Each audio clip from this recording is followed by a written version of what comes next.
Cümleten selamun aleyküm hanımlar. Diva Patik YouTube kanalıma hepiniz hoş geldiniz. Bugün birlikte iki şiş dikişsiz güzel bir patik yapacağız. Ben patiğimde pembe, krem ve yeşil olmak üzere 3 tane normal patiklik ip kullandım. Şişlerim 3 numara. Modelimiz bu şekilde. Tunus şiş ve 2 şiş haroşa karışık böyle bir model yaptım. Hanımlar, patiğimizin hiçbir yerinde dikişimiz yok. Tabanımız, topuğumuz. Bu patik benim elimin ölçülerine göre 37-38 numara ayaklar için uyumlu oldu. Daha büyük yapmak isteyenler, bakın turnus için sıraları var aralarda. Ben buralara ikişer sıra yaptım. Sizler daha büyük yapmak isteyenler buralara dörder sıra yapabilir. Buraya 4, buraya 4, başlangıca 4. Daha küçük yapmak isteyenler de buraya birer sıra turnus işi uygulayabilirler. Patiğin boyutu da bu şekilde küçülecektir. Patiğimde hanımlar sadece şu kenar bölümlerinde ben misinalı şiş kullanmakta zorlandığım için şu şekilde yedek 2 şiş daha kullandım. Bunu da videonun başında belirteyim. Kaç numara yapacak olursak olalım patiğimize bilek bölümünden başlayacağız. Aynı sayılarla 58 ilmek olarak. Pembe ipim ile şöyle 58 ilmeğimi atacağım. İpimin ucunda şöyle bir miktar bir ip bıraktım. 58 ilmek atıyorum. Birinci ilmeğim, 2, 3, 4, 5. Bu şekilde 58 ilmek atalım gelelim. 58 ilmeğimi attım geldim hanımlar. Hemen şu kenarımıza bir düğüm atacağım. Şöyle. Şimdi geri dönüyorum. Burada bir düz bir ters lastik uygulaması yapacağız hanımlar. Öncelikle kenar ilmeğimi aldıktan sonra ilmeklerimi sırası ile bir ilmek düz, bir ters, bir düz, bir ters, bir düz, bir ters. Bu şekilde örüyoruz hanımlar. Bir düz, bir ters. Sıra sonuna kadar örelim gelelim. Sıra sonuna kadar ördüm, geri dönüyorum. Ön yüzdeyiz şimdi. Ön yüzde olduğumuzu şöyle kabul ediyorum. Şu başlangıç ipimiz eğer sol taraftaysa ön yüzdeyiz demektir. Yani demek oluyor ki arka yüzde bir sıra lastiğimizi ördük. Ön yüzde lastikte ikinci sıradayız. İlmekleri gördüğümüz gibi örüyoruz. Kenar ilmeğimi aldıktan sonra düz ilmeklerimi düz, tersleri ters örüyorum. Bir düz, bir ters. Lastik örgüde ilmekler gördüğümüz gibi örülüyor. Bir düz, bir ters. Şimdi ön yüzde lastikte bu ikinci sıramız hanımlar. Sıra sonuna kadar bu şekilde öreceğiz. Tekrar geri döneceğiz. Arka yüzde yine gördüğümüz gibi öreceğiz. 3 sıra olacak. Ön yüzde aynı işleme devam edeceğiz. 4 sıra. Arka yüzde 5 derken bu şekilde şu bilek bölümündeki lastik bölümü tamamlayacağız. Ben bu bilek bölümüne toplamda 19 sıra lastik ördüm hanımlar. Bu şekilde bilek bölümünü bu kadar yaptım. Şimdi hep birlikte bu bilek bölümündeki lastiğimizi tamamlayalım. Ardından buluşalım. Sonrasında beraber devam edeceğiz. Evet hanımlar, 19 sıra lastiğimi ördüm ve geldim. Şimdi ön yüzdeyim. Bu bölüme krem ipimiz ile haroşa öreceğiz. Ben örgümüzün hem arka yüzünde düz örgü örerek haroşalarımı elde ediyorum. Bu aşamada kenar ilmeğimi örerek başladım. Hemen ikinci ilmeğimi de ördükten sonra krem ipimin ucunu burada pembeye düğümlüyorum. 2 tane düğüm attım. Hemen pembe ipimizi burada keseceğim artık. Krem ile devam edeceğiz burada.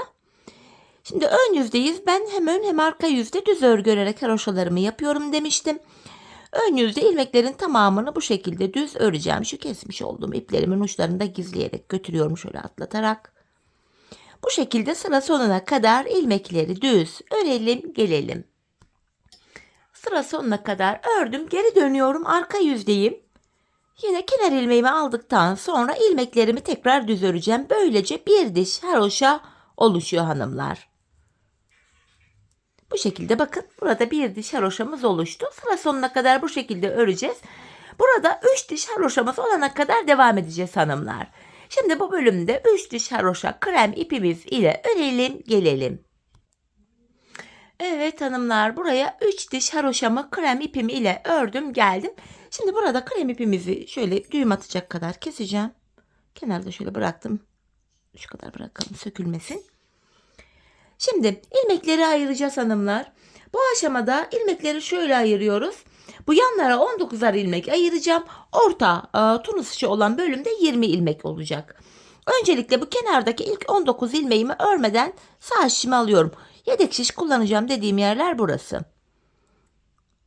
Hemen 6 ilmek oldu. 7, 8, 9, 10, 11, 12, 13, 14, 15, 16, 17, 18, 19 ilmek buraya örmeden aldım, ayırdım. Şimdi orta bölümde tunus işi olan yerleri yapacağız hanımlar. Şöyle ben tunus işi bölümlerde şöyle bir tığ kullandım. 0, 2.1 milim yazıyor. Numarası bu şekilde. Normal bir tığ kullandım. Şimdi krem ipimi tekrar ekleyeceğim. Burada ilmeklerimi öncelikle ortadaki 20 ilmeğimi bu turnus yapacağım tığım ile öreceğim. Şöyle ilmeklerimi bu şekilde turnus tığım ile örüyorum. Şu birinci ilmeğim, şu iki. Hemen ikinci ilmekten sonra ipimin ucuna bir düğüm atacağım buraya, patiğimiz sökülmesin diye. Şöyle 2 tane düğüm atıyorum. Normal düz örer gibi örüyorum. 20 ilmek öreceğim böyle. Şu üçüncü ilmeğim. 4, 5, 6, 7, 8, 9, 10, 11, 12, 13, 14, 15, 16, 17, 18, 19, 20 ilmeğimi ördüm. Kenarda kalan 19 ilmek bekleyecek. Sayalım. 5, 10, 15, 4 de burada 19. Bu yanlardaki ilmekler şişlerde beklesin. Şimdi burada tunus tekniği uygulayacağım. İlmeklerimi ikişer ikişer toplayarak gideceğim. Bakın şöyle ikişer ikişer topluyorum. Şu 2'yi topladım. Normal tunus tekniği yapıyoruz hanımlar. Ben tunus işinde çok acemi olduğum için anlatmaya çalışacağım. Şöyle ikişer ikişer toplayarak gidiyorum hanımlar. Şöyle. Yani tunus bilenler bu bölümleri benden çok daha kolay, rahat yapacaklardır. Elimden geldiğince, dilim döndüğünce bu bölümleri anlatmaya çalışacağım sizlere. Bu 20 ilmeği ikişer ikişer toplayarak geri döndük. Son 2 ilmeği de topladım. Şimdi tekrardan hanımlar ilmek çıkartacağız. Bakın şuralarda ilmek yerleri var. Şöyle. Buralara tığımı batarak tekrar ilmek çıkartıyorum. Yeniden 2 ilmeğim oldu. 3, 4, 5, 6, 7. Tığıma da çok alışkın değilim. 8 ilmeğim oldu. Böyle 20 ilmek çıkaracağım. 9, 10, 11, 12, 13, 14, 15, 16, 17, 18, 19 ve hemen şu kenarda ilmeğin iki kanadına birden şuraya batarak en son bir ilmek de buradan çıkarttım, 20. Hanımlar daha küçük yapmak isteyenler bu yaptığım bölümde hemen çiçek kurmaya başlayacaklar. Daha büyük yapmak isteyenler de şu an ikinci kez dönüşüm, burayı 4 sıra olarak yapacaklar. Şu an benim ikinci sıram. Bakın ikinci kez ilmekleri ikişer ikişer dönüşte topluyorum. Şöyle.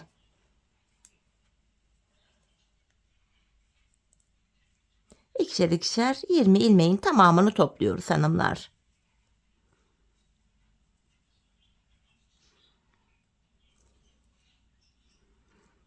Son 2 ilmeğim kaldı. Bunları da topladım. Şimdi çiçek modelimizi kuracağız. Çiçek modelimiz 6 sıradan oluşuyor hanımlar. Öncelikle 4 tane krem öreceğiz kenara. Bakın şu kenardaki ilmeğim 1. Sırayla batarak gidiyorum. 2, 3 ve 4 tane kremimi ördüm. Şimdi model kurulumu yapacağım. Yeşil ipimi alıyorum. Modelde birinci sıramız. Buraya 3 tane yeşil öreceğim hanımlar. 3 tane yeşil sıradaki yere batarak bakın. Şöyle bir yeşil çıkarttım. Şu ikinci yeşilim. Şu ipi de şöyle atlatarak götürüyorum bakın. Şöyle şu da üçüncü yeşilim. İlk çiçeğimizin tabanını oluşturduk hanımlar. Şimdi model arasına 6 ilmek krem öreceğiz. 6 tane krem. Krem ipimi aldım. Yine şu aralara batarak 6 tane krem örüyorum. 1, 2, 3. Şöyle yeşil ipi de arkadan atlatarak götürelim. Arkada uzun uzun kalmasın. Şu dördüncü kremim. Şu beşinci. Şu da altıncı. İkinci çiçeğim için tekrardan şöyle yeşil ipimi alıyorum. 3 tane daha yeşil öreceğim buraya. 1, 2, 3. Tekrardan kremimi aldım. 4 tane krem öreceğiz. Modelin ilk sırasını bu şekilde tamamlamış oluyoruz hanımlar. Şu 3, 4. kremde de şu kenara ilmeğin iki kanadına birden batarak şöyle 4. ilmeğimi bu kenardan çıkarttım. Modelin ilk sırasını oluşturduk. Şimdi geri döneceğiz. Arka yüzde kremleri krem, yeşilleri yeşille öreceğiz. Şöyle bakın ikişer ikişer topluyorum. Şöyle bakın yeşillere geldim. Şu yeşillere geldim. Şimdi yeşil ipimi alıyorum. 3 tane yeşili yeşille topluyorum. 1, 2, 3. Tekrardan kremimi aldım. 6 kremi krem ile devam ettireceğim. 1, 2.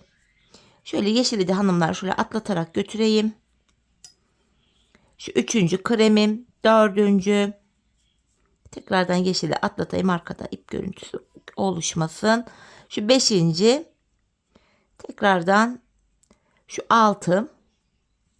Yeniden yeşilimi aldım. 3 yeşilimi yeşil ile örüyorum. 1, 2, 3. Tekrardan kremimi aldım. Kalan ilmekleri krem ile toplayacağım artık. Modelde 1. sırayı tamamladık. Geldik modelimizde hanımlar 2. sıramıza. Şu tığımdaki ilmeğin 1 sayarak gidiyorum. Şu 2, 3 ilmek krem ile ördük.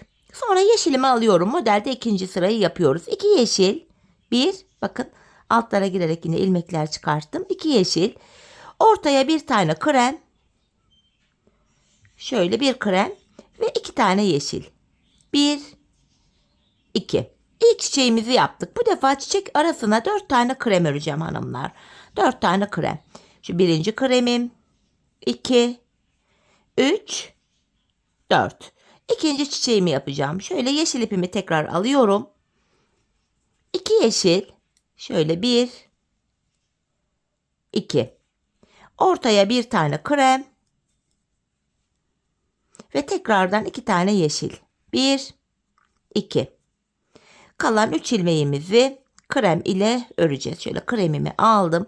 Şu 1. kremim. Şu 2. Şu da 3. kremimiz. Şimdi model kurulumunu yine yaptık. İlmekleri gördüğümüz renklerle toplayacağız. Şöyle. Bakın yeşillere geldim. 2 yeşili yeşil ile topluyorum. Bir tane kremim var. Bir kremi krem ile. Tekrardan 2 yeşilimi yeşil ile.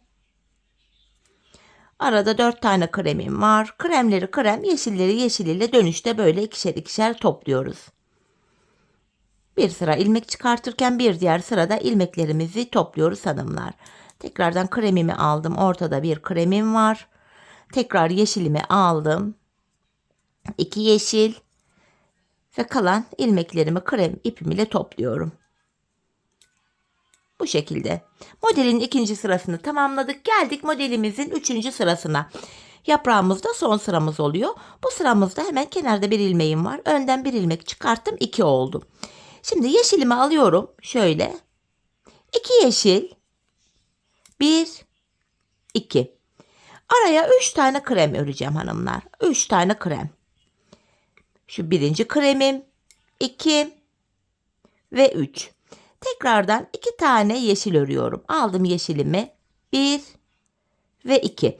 İlk yaprağımızı yaptık. Yaprak arasına 2 tane krem öreceğim şimdi. Şu 1. kremim. Şu da 2. Şimdi 2. yaprağımı yapacağım. Tekrar yeşilimi aldım. 2 ilmek yeşil. Araya 3 tane krem. 1, 2, 3. Hatta ilmeği yarım aldım. Şöyle düzelteyim. Şu 3. kremi. Ve tekrar 2 tane daha yeşil örüyorum. Kremimi aldım. Buraya 2 tane krem öreceğiz. Şu 1. En son şu kenar ilmek yerine ilmeğin 2 kanadına birden giriyorum. İlmeğimi çıkarttım 2. Şimdi geri dönüşte yine ilmekleri gördüğümüz renklerle topluyorum hanımlar. Gördüğüm renklerle. Bakın 2 ilmeği bir topladım. Yeşilime geldim. Şöyle yeşilimi alıyorum. Yine yeşilleri yeşil ile, kremleri de krem ile toplayacağım. 2 yeşili topladım. 3 kremimi de yine ikişer ikişer topluyorum. Tekrardan yeşilimi aldım. 2 tane yeşil.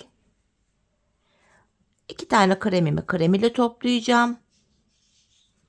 Yeniden yeşilimi aldım. 2 yeşil. Kremimi aldım. Arada 3 tane kremimi krem ile topladım. Tekrar yeşilimi aldım. 2 yeşilimi yeşil ile topluyorum. Kremi aldım. Kalan ilmeklerim krem. Evet, modelimizde hanımlar yaprağımızı bitirdik. Şimdi çiçek bölümüne başlayacağız. Bu bölümde şu tığımdaki ilmeğim 1. Önden ilmek çıkartıyorum. Şu 2, 3, 4 ilmek çıkarttım buraya. Şimdi pembe ipimi ekleyeceğim çiçeklerimi yapmak için. Hemen şöyle pembe ipimin ucunu alıyorum. Buraya 3 tane pembe öreceğim hanımlar. 3 ilmek pembe. Şu birinci pembem. Yeşil ipimiz beklesin. İkinci çiçeği yaparken yine kullanacağım yeşil ipimi. Şu ikinci pembem. Şu da pembenin ucunu atlatarak getiriyorum. 3. 3 tane pembeden sonra çiçek arasına hanımlar 6 tane krem öreceğim. Krem ipimi alıyorum. Şöyle 6 krem. Şu birinci kremim. 2. 3. Şu pembe ipi arkadan şöyle uzunca kalmasın. Atlatarak şöyle yaklaştırıyorum. Şu dördüncü kremim. 5. 6. İkinci çiçeğim için de yine tam bu ortaya 6 tane pembe, 3 tane pembe örüyorum. Ve kenara 4 tane krem öreceğim. Şu 1, 2, 3 ve şu kenar ilmek yerinden yine bir ilmek de buradan çıkarttım 4. Tekrar ilmekleri gördüğümüz renklerle topluyoruz. Bakın pembeye kadar geldim. 3 pembe ilmeğimi pembe ile topluyorum. Şöyle 1, 2, 3. Tekrar kremimi aldım. 6 tane de krem yapacağız buraya. 1, 2. Şöyle hanımlar pembe ipi de atlatarak yaklaştıralım. Şöyle kremleri krem ile topladım. Tekrar bakın pembelere geldim. Tekrar bu 3 pembemi pembe ipim ile topluyorum. Bu çiçeğimizin 4. sırasıydı. 3 pembemi de yaptım. Kalan ilmeklerimi krem ile topluyorum. Bu şekilde. 4. sıramızı tamamladık hanımlar. Şimdi geldik çiçeğimizde 5. sıramıza. Tığımdaki ilmeğim 1. Hemen önden ilmek çıkarttım 2. Bir daha çıkarttım 3. Tekrar pembe ipimi alıyorum.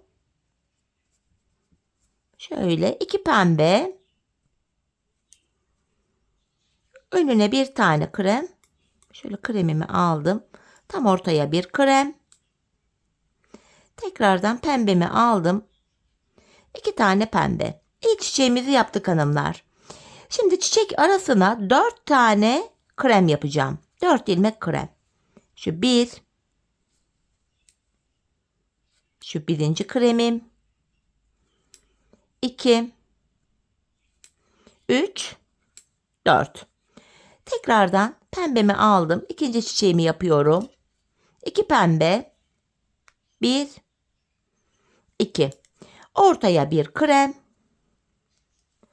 Ve 2 tane daha pembe. 1. 2. Kremimi alıyorum. 3 tane krem yapacağım artık. 1.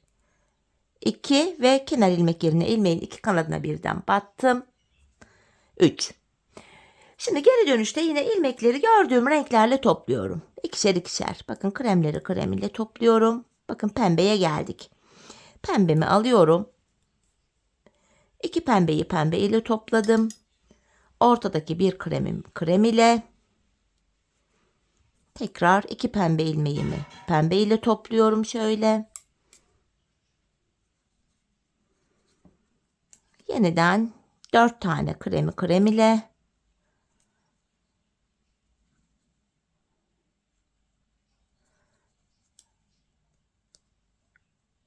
Şöyle tekrardan pembemi aldım.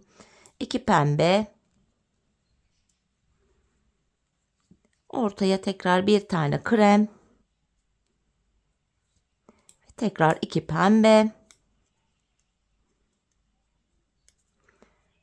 Ve son 3 ilmeğim krem ile toplanıyor.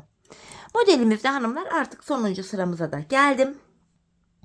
Bu sıramızda yapacağımız işlem şu. Tığımda bir ilmeğim var. İlmek çıkartıyorum. 2, 3, ve bir ilmek de buradan çıkarttım. 4. 4 kremden sonra tekrar şöyle pembemi alıyorum. 3 pembe, çiçeğimizde sonuncu sıramız. 3 pembe, tekrardan kremimi alıyorum. Araya 6 tane krem. 1, 2, 3. Tekrardan şöyle pembeyi yaklaştırdım. 4, 5, 6. Yeniden 3 tane pembemi öreceğim. İkinci çiçeğim için 1, 2, 3. Ve buraya 4 tane krem örüyorum. Çiçeğimizin son sırasını da bu şekilde tamamlamış olduk. İlk çiçeğimizi tamamladık hanımlar. Hemen şu ilmeğin iki kanadına birden girerek ilmek çıkarttım. Yeniden geri dönüşte ilmekleri gördüğüm renklerle ikişer ikişer topluyorum. Kremimi aldım. Araya 6 tane krem. Yine şöyle pembeyi yaklaştıralım hanımlar. Arkada uzun uzun kalmasın. Arada ilmek sayısı fazla olunca ipi böyle aktararak, yaklaştırarak götürüyorum. Tekrar 3 pembemi pembe ile ördüm. Yeniden kremimi alıyorum. Kalan ilmeklerimi de krem ipim ile topluyorum hanımlar. Evet, ilk çiçeğimizi böylece tamamladık. Şimdi arada 2 sıra öreceğiz hanımlar. Şöyle 2 sıra, yani ilmeklerin tamamını krem ile sıra sonuna kadar 20 ilmek toplayacağız. Geri dönüşte ikişer ikişer keseceğiz. Tekrardan 20 ilmek çıkaracağız ve geri dönüşte ikişer ikişer keseceğiz. Böyle 2 sıra öreceğiz. Patiğin boyutunu büyük yapmak isteyenler araya 4 sıra gidebilir. Ben 2 sıra gittim hanımlar. Küçük yapmak isteyenler de 1 sıra gidebilir bu araya. Şimdi 2 sıra, bu aradaki düz bölümü, artık model yok gösterilecek, düz bölümü tamamlayıp geliyorum. Evet hanımlar, buraya 2 sıra ördüm geldim. Şimdi tekrar ilk çiçeği nasıl yaptıysak ikinci çiçekleri de aynı şekilde aynı sayılarla aynı hizadan başlatacağız. Şimdi ilk çiçeği yaparken ne yapmıştık? 4 tane krem ile başlamıştık. Tığımda bir kremim var. 2, 3, 4. Hemen alttan şöyle yeşil ipimi alacağım. Buraya 3 tane yeşil örüyorum öncelikle. Şu birinci yeşilim. Şu 2, şu da 3. yeşilim.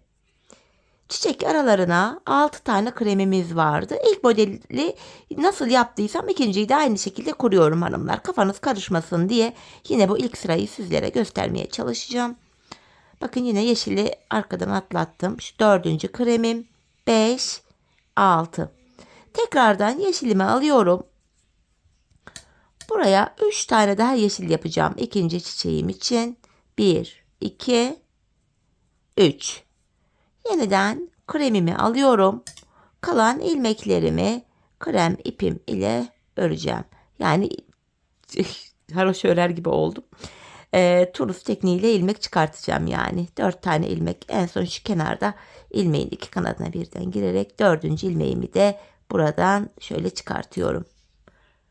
Şu an Tunus işi yapan hanımlara bir saygım bir daha arttı. Bayağı bir ağırmış. Evet, bu şekilde ilmekleri çıkarttık. Geri dönüşte ilmekleri gördüğümüz renklerle ikişer ikişer toplayacağız. Hanımlar, bu aşamada kafanız karışacak olursa ilk çiçeğin sıralamalarını takip ederek ikinci çiçeği de aynı şekilde yapabilirsiniz. Aynı şekilde, yani videoyu biraz geri alınca ilk çiçeğin sıralamaları karşınıza çıkacaktır. Bu şekilde aynı şekilde ikinci çiçeklerimizi de yapacağız. İkinci çiçekten sonra da ben 2 sıra krem ipim ile normal ördüm. Tunus tekniği ile daha büyük yapmak isteyenler burayı 4 sıra yapacaklar. Küçük yapanlar da 1 sıra örebilirler. Bu şekilde patiğimizin bu ön bölümünü, tunuslu bölümünü tamamlayalım. Ardından buluşalım. Burun kısmında birlikte devam edeceğiz. Evet hanımlar, ikinci çiçeğimi tamamladım. İkinci çiçeğimden sırada 2 sıra ilmeklerimi Tunus tekniğiyle bu şekilde ördüm. Şimdi ön yüzdeyiz. Tekrar 20 adet ilmek çıkaracağım. Şu kenardaki ilmeğim 1. Tığım ile ilmek çıkartacağım. Şu 3. ilmeğim 4, 5, 6, 7, 8, 9, 10, 11, 12, 13, 14, 15, 16, 17, 18, 19. Hemen kenar ilmek yerine giriyorum buradan. 20. ilmeğimi de hemen şuradan çıkarttım. Şimdi geri döneceğiz. Artık şişe geçiş yapacağım hanımlar. Tunus bölümünü tamamladık. İlmeklerimi şişimle öreceğim normal. Bakın tığındaki ilmekleri böyle örüyorum. Sırasıyla geri döndüm. Arka yüzde düz olarak ilmeklerimi örüyorum. Böylece tekrar haroşaya geçiş yaptık. Modelimizin devamında artık haroşa örgü öreceğiz hanımlar. Şöyle ilmeklerimi örüyorum.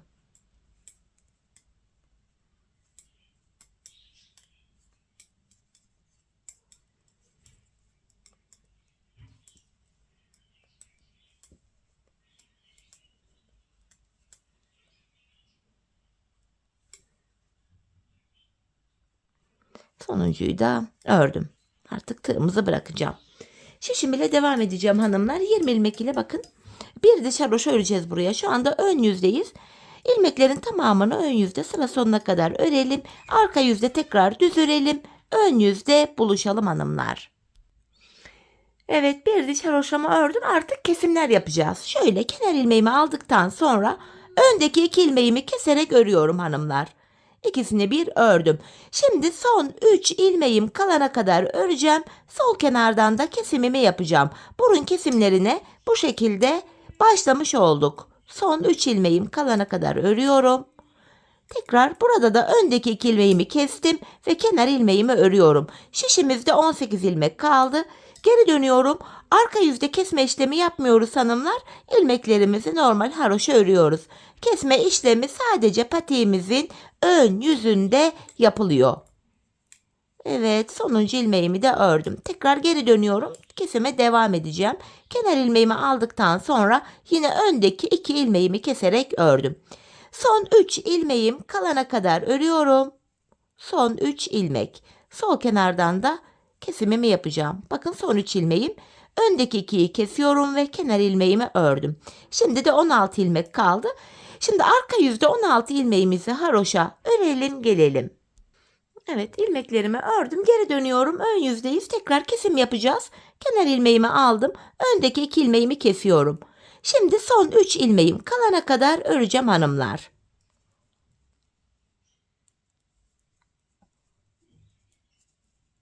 Bakın son 3 ilmeğim kaldı. Tekrar öndeki 2 ilmeği kesiyorum ve sonuncu ilmeğimi düz ördüm. Şişimizde böylece 4, 8, 12, 14 ilmek kaldı. Artık kesim yapmayacağız hanımlar. Şimdi yine arka yüzde 14 ilmeğimizi haroşa örelim gelelim.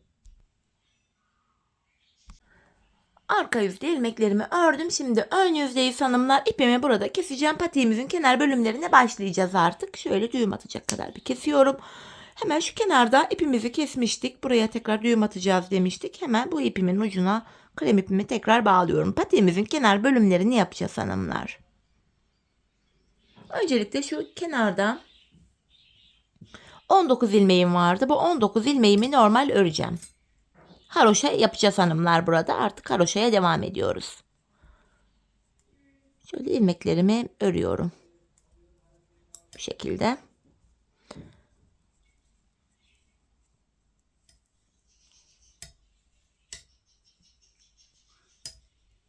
Evet, ilk 19 ilmeğimi ördüm. Şimdi aynı şişim ile şu kenar ilmek yerlerine girerek ilmekler çıkartacağım. Bakın ilk kenar ilmeklerimiz hemen şurada. Şuraya ilmeklerin iki kanadına birden girerek ilmek çıkartacağız hanımlar. Aynı şişime. Bakın şu birinci ilmeğim. Şöyle. Şu ikinci ilmeğim. Kenar ilmek yerleri var. Bakın V şeklinde. İlmeğin iki kanadına birden girerek ilmeklerimizi çıkartacağız buralardan. Şu üçüncü ilmeğim. Şu 4, 5, 6, 7. Bu şekilde şu burun kısmına kadar ilmekleri çıkaracağız. Ben burun kısmına kadar 24 ilmek çıkarttım hanımlar burada. Sizler şu aralara tunus sayısını fazla yaptıysanız ilmeğiniz benden birkaç ilmek fazladır. Fazla çıkacaktır. Bu tunus bölümleri birer sıra yaptıysanız ilmek sayınız benimkinden birkaç ilmek az olacaktır. Ama benim bu sayılarıma göre şu burun kısmına kadar 24 ilmek çıkıyor. Bu buruna kadar ilmekleri çıkartalım gelelim. Evet, 24 ilmek çıkarttım hanımlar. Şimdi Burun kısmındaki ilmeklerimi öreceğim. 14 ilmeğimi yine haroşaya devam ediyorum. Düz öreceğim. Ben ilk 2 ilmeğimi ördükten sonra şu burunda kesmiş olduğumuz ipimizi de buraya düğümlüyorum. Şimdi bu 14 ilmeğimi öreceğim öncelikle. Şu ipin ucunda gizleyerek götürüyorum. Patiğimizin kenar bölümlerini bu şekilde yapacağız. Dediğim gibi haroşa öreceğiz buralarda tamamen. Evet, bu 14 ilmeğimi ördüm. Şimdi diğer kenara geçiyoruz hanımlar. Bir diğer şişimle ama bu sırada misinalı şiş kullanabilirsiniz hanımlar. Dediğim gibi ben misinalı şiş kullanmakta zorlandığım için böyle normal yedek şişler kullanıyorum. Yine buralarda da kenar ilmek yerlerine girerek ilmekler çıkartacağız hanımlar. Ben diğer tarafa 24 ilmek çıkartmıştım. Şuraya kadar yine aynı sayıda yani 24 ilmeğimi çıkaracağım. Sizler de karşı tarafa kaç ilmek çıkarttıysanız bu tarafa da aynı sayıda ilmeklerinizi çıkartın gelin. Evet, buradan da 24 ilmeğimi çıkarttım. Şimdi kalan 19 ilmeğimi örüyorum. Şişimizde toplam 43 ilmek oldu. 24 ilmek çıkartmıştım. 19 ilmek de kenarımda vardı. Toplam ilmeğim 43 oldu burada. Evet, bu ilmeklerimizi sıra sonuna kadar bu şekilde ördüm, tamamladım. Şimdi geri döneceğim. Arka yüzdeyiz hanımlar. Haroşa düşmesi için tekrar kenar ilmeğimi aldıktan sonra ilmeklerimi düz olarak örüyorum. Hepsini düz öreceğim. Önce bu ilk şişimizi, sonra burundaki 14 ilmeği, sonra diğer şişteki ilmekleri şu uca kadar haroşa örelim gelelim. Evet, bu uca kadar ilmeklerimi ördüm geldim. Şuradan baktığımızda şu kenarımızda bir diş haroşamız oluştu. Şuraya bakacak olursak burada da 4 diş haroşa görünüyor. Zaten ilk üçünü bilek lastiğinden sonra örmüştük. Şuraya bakarak hesaplamayı yapabiliriz. Bakın bir diş haroşa var. Burada haroşalara devam edeceğiz hanımlar. Şu an ön yüzdeyiz. Diğer uca kadar ilmekleri öreceğiz. Arka yüzde tekrar düz öreceğiz. Buraya geleceğiz. 2 diş haroşa olacak. Aynı işlemi tekrar edeceğiz. 3 diş haroşa olacak. Bu bölümde toplamda ben 7 diş yani 7 sıra haroşa ördüm. Bakın 1, 2, 3, 4, 5, 6, 7. Hanımlar 40, 39, 40 numara yapmak isteyenler bir diş haroşa daha fazla yapabilir. 35, 36 numara yapacağım diyenler varsa da 7 değil de buraya 6 sıra haroşa örebilir. Ben bu ölçülerde buraya 7 diş haroşa ördüm. Şimdi bu kenarımıza 7 diş haroşamı örüp geliyorum. Ardından birlikte tabanımıza başlayacağız. Evet hanımlar, patiğimin şu kenar bölümlerine bakın, şurada 7 diş haroşam oluştu şu kenar bölümlerinde. 7 diş haroşamı ördüm geldim. Şimdi burundan başlayarak taban kesimini gerçekleştireceğiz. Tabanımızı yapabilmek için de öncelikle burun kısmına kadar olan bu 43 ilmeğimizi örmemiz gerekiyor bu şekilde. Şu burundaki 14 ilmeğe kadar olan şu ilmekleri örelim gelelim. Evet, bu ilk şişteki ilmeklerimi ördüm. Şimdi burada 14 ilmeğimiz var. Bu 14 ilmek ile taban kesimini yapacağız. Şimdi burada hanımlar 13 ilmeği öreceğiz. 14. de kesimimizi yapacağız. Haroşaya devam ediyorum. Burada şişimde 14 ilmeğim vardı. 13 ilmeğimi öreceğim. Yani şişimde son bir ilmeğim kalana kadar öreceğim. Bu 14. yani sonuncu ilmeğimi örerken kenardan da bir ilmek aldım. İkisini bir keserek örüyorum. Kesimden sonra geri dönüyorum. Taban bölümde bu dönüşlerde ipimiz hep karşıda olacak. İlk ilmeği örmeden alacağız. Tekrardan son bir ilmek kalana kadar öreceğim. Yani 13 ilmeğimi öreceğim. Haroşaya devam ediyoruz yine. Bu sonuncu ilmeği örerken yan şişten de bir ilmek aldım. İkisini bir keserek örüyorum. Tekrar geri döndüm. Yine ipim karşıda, ilk ilmeğimi örmeden aldım. Aynı işlemi yapacağım. 13 ilmeğimi öreceğim. 14. de kesimimi yapacağım. Bu şekilde. Bakın son bir ilmek kaldı. Bunu örerken yan şişten de bir ilmek aldım. İkisini bir keserek ördüm. Kesimden sonra tekrar geri döndüm. Yine ipim karşıda, ilk ilmeğimi örmeden aldım. Aynı işlemi yapıyorum. 13 ilmeğimi örüyorum. Bu şekilde. Ve 14. ilmekte kenardan da bir ilmek alıp ikisini bir kesiyorum. Tekrar geri döneceğiz hanımlar. Bu şekilde taban kesimini devam ettireceğiz. Biz bu kesme işlemine sağ ve sol şişimizde şu kenarlarda beşer ilmek kalana kadar devam edeceğiz. Şu uçlarda beşer ilmeğimiz kalacak. Bu şekilde patiğimizin tabanını örelim, ardından buluşalım. Evet hanımlar, yanlarda beşer ilmeğim kalana kadar bakın şuralarda beşer ilmeğim kaldı. Tabanımızı ördüm geldim. Şimdi hanımlar 5 ilmeği hemen sağ şişime alacağım kenardaki. Şimdi tekrar kesimlerimizi yapacağız. Bu defa tabanımda son 2 ilmeğim kalana kadar öreceğim. Yine ipim karşıda, ilk ilmeğimi örmeden aldım. Yandaki 5 ilmek hariç tabanımda son 2 ilmek kalana kadar örüyorum. Bakın son 2 ilmeğim burada.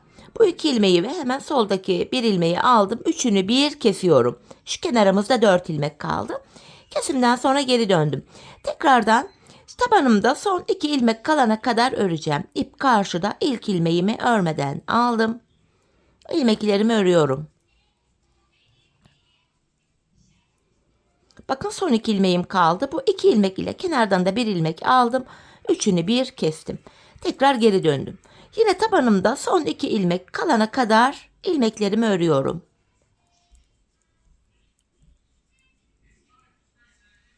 Bakın son 2 ilmeğim. Bu 2 ilmeğimle birlikte yandan da bir ilmek aldım. Üçünü bir topluyorum.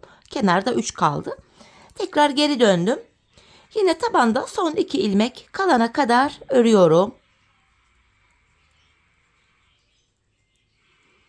Evet, burada 2 ilmeğim kaldı. Bu 2 ilmek ile yandan da bir ilmek aldım. Üçünü bir kestim. Yanlarda 3'er ilmeğim kaldı. Devam ediyorum. Yine tabanımda 2 ilmek kalana kadar öreceğim. İlmek sayıları azalıyor. Bu 2 ilmek ile yandan da bir ilmek aldım. Üçünü bir ördüm. Tekrar geri dönüyorum. Yine ipim karşıda, ilk ilmeğimi örmeden aldım. Tabanımda son 2 kalana kadar örüyorum. Bu 2 ilmek ile kenardan da bir aldım. Üçünü bir kestim. Yeniden geri döndüm. İpim karşıda, yine ilk ilmeğimi örmeden aldım. Yine son 2 ilmeğim kalana kadar örüyorum. Bu 2 ilmek ile yandan da bir ilmek aldım. Üçünü kestim. Tekrar geri döndüm. Yine ip karşıda, ilk ilmeği örmeden aldım. Tabanda 2 kalana kadar yine ördüm. Bu 2 ilmek ile yandan da bir ilmek aldım. Üçünü kestim. Yanlarda birer ilmeğimiz kaldı. Şimdi tekrardan son 2 kalana kadar örüyorum. Bu 2 ilmek ile kenarda kalan bir ilmeği de aldım. Üçünü bir ördüm. Tekrar geri döndüm. Yine ilk ilmeğimi aldım. İkinci ve üçüncüyü ördüm. Bakın tabanda 2 ilmek kaldı. Bu 2 ilmek ile yandan da bir ilmek aldım. Üçünü bir kestim. Şimdi hanımlar, tığım ile şöyle bu 4 ilmeği alacağım. Şöyle 4 ilmeğimi tığıma alıyorum. 4 ilmeğin 4'ünü bir topladım ve şöyle bir zincir oluşturdum. Şimdi tığlama tekniğiyle arka bölümü birleştireceğim. Dikiş yapmayacağım ben. Patiğimi şöyle ters çeviriyorum. Şimdi burada hanımlar karşılıklı kenar ilmek yerlerine girerek sık iğne tekniğiyle birleştirme işlemini yapacağız. Bakın önce bu taraftaki kenar ilmek yerine ilmeğin 2 kanadına birden, bir de karşıdaki kenar ilmek yerine ilmeğin 2 kanadına birden giriyorum. Böyle sık iğne tekniği ile arka bölümü birleştiriyorum. Şöyle. Çok sıkarak yapmayalım sık iğnemizi hanımlar. Topuk bölümü şöyle giyince esnesin arka bölüm. Bu şekilde arka bölümü tığlama tekniğiyle birleştiriyoruz. Yapacağımız işlem bu. Krem olan yerlerde krem ipimizi kullandım. Pembelerde de pembe ipimi kullanarak birleştirme işlemini yaptım. Son kenar ilmek yerlerine gelene kadar bu işlemi yapalım gelelim. Evet hanımlar, tığlama işlemini yaptım. Pembe olan yerlerde yine pembe ipimi kullandım. En son 2 zincir çektim. İpimizi kesiyorum. Hemen bu iplerimizin uçlarını gizleyelim. Şu başlangıç ipimizin ucuydu. Böyle arkaya ilmek aralarına girerek şöyle tekrar zincir tekniğiyle düğümlüyorum. İplerimizi gizliyoruz hanımlar. Ayağı giydikten sonra bu ipler dışarı çıkmasın. Hoş bir görüntü olmaz. Patiğimiz bu kadardı. Hem turnus işi hem de 2 şiş karışımı hoş bir model oldu. Şöyle hemen patiğimizi tekrar çeviriyorum. Evet. Bakın hanımlar, topuk bölümümüz böyle. Dikişsiz. Çok güzel. Düzgün oldu. Modelimiz bu. Şu şekilde. Patiğimizin duruşu böyle. Hemen bir de manken ayağıma giydireyim hanımlar. Ayaktaki duruşuna da birlikte bakalım. Ben çok beğenerek, çok severek yaptım patiğimi. Umarım sizler de benimle birlikte beğenerek, severek yaparsanız, yapacak olanlara da şimdiden kolay gelsin diyorum. Evet hanımlar, patiğimizin ayaktaki duruşu da işte bu şekilde. Haroşa örgü olduğu için gayet esnek, ayağı sarıyor. Bu şekilde topuğumuz. Bilek bölümü de bakın hanımlar, şöyle lastik örgü olduğu için esnek, ayak bileğini sarar yine. Model bu. Evet hanımlar, yine birlikte güzel bir modelin daha sonuna geldik. Umarım sizlere faydalı, hoş bir video olmuştur. Yeni modellerde, yeni videolarda buluşmak dileğiyle. Şimdilik hoşça kalın, sağlıcakla kalın.